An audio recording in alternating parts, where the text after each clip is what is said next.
پہلے تو معذرت، پچھلی بار جب میں نے لوکا کا 4 باب پڑھایا، میں نے پیغام کی ابتدا میں کہا لوکا کا 4 باب اور آخر میں پھر کہا لوکا کا 4 باب، لیکن ہر حوالہ متی کے 4 باب سے تھا۔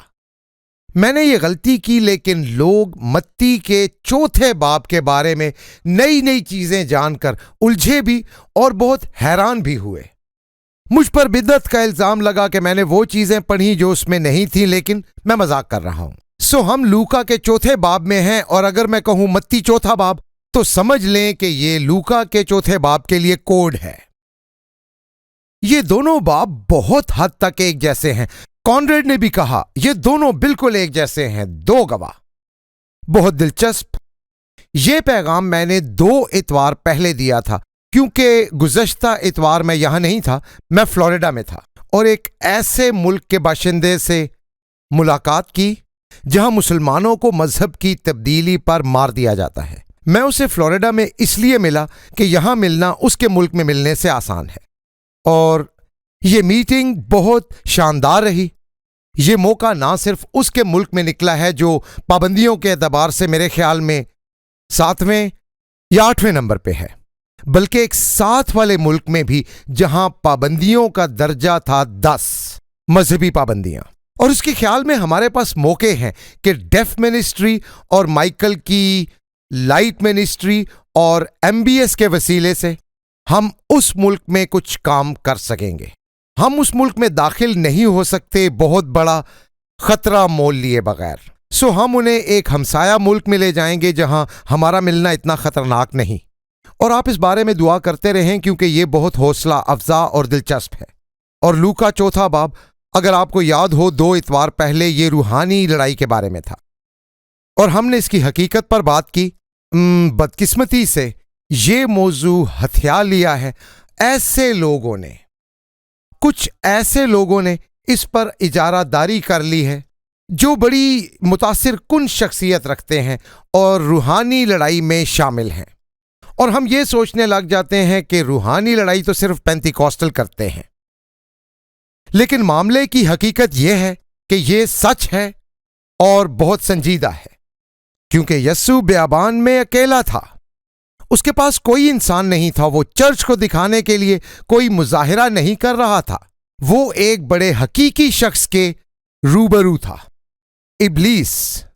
اور اس کی طاقت اتنی ہے کہ ابلیس نے خدا کے 1/3 فرشتوں کو اپنے ساتھ ملا کر خدا سے ہٹا دیا۔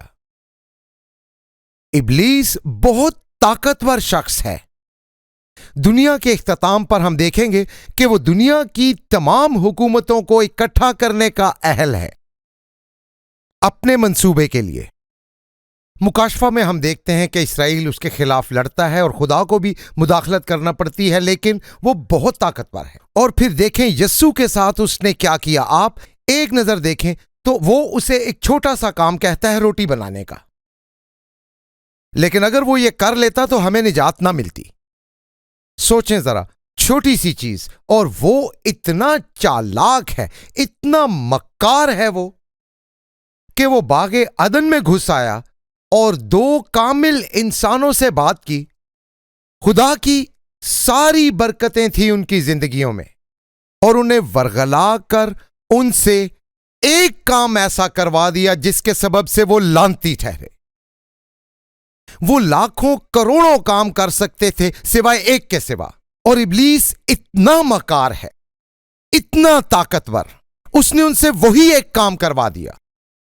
سوچیں ذرا، چھوٹا سا کام، تھوڑا سا پھل، اور آج ہم سب مر رہے ہیں۔ بیماریاں، عارضے، پیدائشی نقص، اور ہم سب مریں گے جب تک خداوند آ نہ جائے، صرف ایک کام کے سبب جو اس نے مکاری سے کروایا۔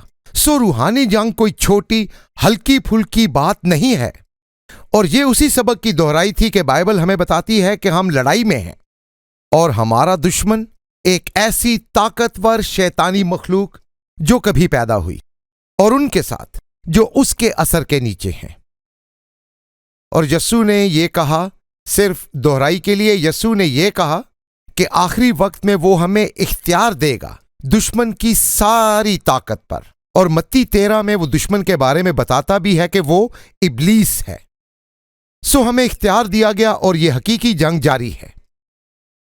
زمین پر بڑی مصیبت کے وقت آخری 7 سالوں میں یا ہمارے علم کے مطابق اس سیارے پر بائبل مکاشفہ میں بتاتی ہے کہ آسمان پر ایک جنگ ہوگی۔ زمین کی روحانی جنگ آسمان کی روحانی جنگ میں بدلے گی، اور اسرائیل کا شہزادہ میکائیل جو سب فرشتوں میں سے طاقتور ہے، میکائیل اور اس کے فرشتے ابلیس سے لڑیں گے، اور اژدہا اور اس کے فرشتے ان کے ساتھ لڑیں گے۔ ہمیں نہیں پتا یہ کیسے ہوگا، ہم صرف یہ جانتے ہیں کہ جب دانییل نے دعا کی، جبرائیل آسمان سے آ کر اسے خدا کا پیغام دینا چاہتا تھا، لیکن اسے روک دیا گیا، اور اسے ایک فرشتے نے روکا ایک طویل عرصے کے لیے، اور جنگ جاری رہی۔ یہ کیا ہو رہا ہے ہم نہیں جانتے ان کے ہتھیار کیا ہیں، وہ کیسے لڑتے ہیں، انہیں کیا چوٹیں لگتی ہیں، ہم بالکل نہیں جانتے، صرف یہ کہ جنگ ہے۔ اور پھر میکائیل نے آ کر اس فرشتے کو مارا اور جبرائیل نے تب پیغام پہنچایا۔ لیکن بائبل کہتی ہے کہ جب آسمان پر لڑائی ہوگی، جب زمین کی جنگ آسمان پر چلی جائے گی اور فرشتوں کے درمیان لڑائی ہوگی، تو ابلیس اور اس کے فرشتوں کو آسمان سے گرا دیا جائے گا۔ اور لکھا ہے کہ اژدہا قہر میں آ کر ان لوگوں سے جا کر لڑے گا جو یسوع کی گواہی دیتے ہیں۔ وہ میکائیل سے ہٹ کر آتا ہے آپ کی طرف۔ اگر آپ بڑی مصیبت کے وقت یہاں ہیں تو آپ نشانہ ہوں گے، آپ اس وقت شکار بن جائیں گے، اور بندوق اس کے ہاتھ میں ہوگی۔ بہت مشکل دور ہے۔ زمین پر یسوع کی بادشاہی کے 1000 سال بعد بھی بڑی مصیبت کے بعد یسوع خود یہاں ہوگا 1000 سال کے لیے۔ یروشلم میں یسوع کے ہونے کے 1000 سال بعد، جب زمین کے سب لوگ اسے دیکھ چکے ہوں گے، ابلیس اتنا بااختیار ہے کہ تب اسے تھوڑی دیر کے لیے آزاد کیا جائے گا قید سے، اور بائبل کہتی ہے کہ وہ قوموں کو ورگلائے گا اور ساری قومیں اکٹھی ہو جائیں گی اس کے خلاف جنگ کے لیے۔ روحانی لڑائی ایک حقیقت ہے، ہم اس روحانی لڑائی میں شامل ہیں۔ یہ کوئی فلسفے کی بحث نہیں، یہ ایک مہلک لڑائی ہے اور لوگ مارے جائیں گے۔ اوکے، سو یہ ایک دہرائی تھی کہ ہم کیوں روحانی جنگ کے بارے میں بات کر رہے ہیں، لوکا باب 4 سے، اور میرے نوٹس میں بھی یہاں متی باب نمبر 4 ہی لکھا ہے، میرا مطلب لوکا۔ اور چوتھے باب میں یسوع کو آدم کی طرح آزمایا گیا، کیونکہ آدم ہم سب کی ترجمانی کرتا تھا۔ خوبصورت الفاظ، فیڈرل ہیڈشپ، یعنی آپ کو اپنے والد کے مسائل بھگتنے پڑیں گے، یہی ہے، اور ہم سب کا باپ آدم تھا۔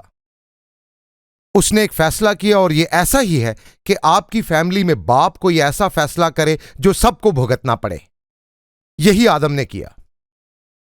پھر یسوع آیا، کنواری سے پیدا ہوا، بہت اہم بات۔ اب مجھے رک کے موضوع سے ہٹنا ہے۔ جیسن ایک دن ریڈیو سن رہا تھا، CSN پر ایک شخص سے پوچھا گیا کنواری پیدائش کیوں اہم ہے؟ اس نے کہا نہیں ہے، اور وہ ایک مسیحی تھا۔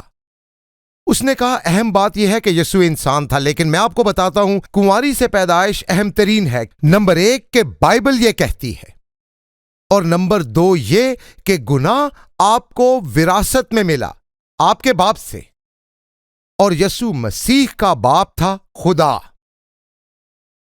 وہ آدم کی نسل نہیں تھا بلکہ اپنے باپ کی۔ سو کنواری سے پیدا ہونا بہت اہم ہے، ورنہ وہ گناہ میں پیدا ہوا ہوتا، اور داؤد نے بھی کہا میں گناہ میں پیدا ہوا، اور اسی طرح آپ بھی، اور اس کے ذمہ دار ہیں آپ کے والد صاحب، اور یہ سلسلہ جا کے ملتا ہے آدم سے۔ گناہ، جی ہاں، ہیپی مدرس ڈے۔ ہاں،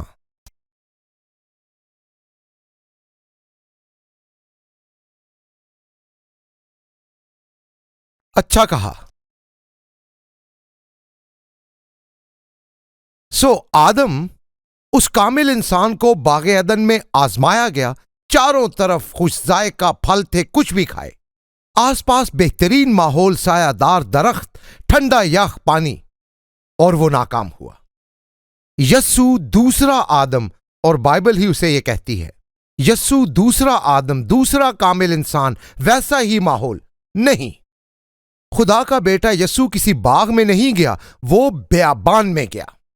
یسوع کو یہ نہیں کہا گیا کہ جیسے لکھا ہے کسی بھی درخت سے کھاؤ، بلکہ اسے کہا گیا کچھ بھی نہ کھاؤ۔ آدم کی ایک آزمائش تھی، جبکہ یسوع کی بہت سی آزمائشیں تھیں مزاحمت کے لیے، اور میں آپ سے کہتا ہوں یسوع آدم سے بڑا ہے،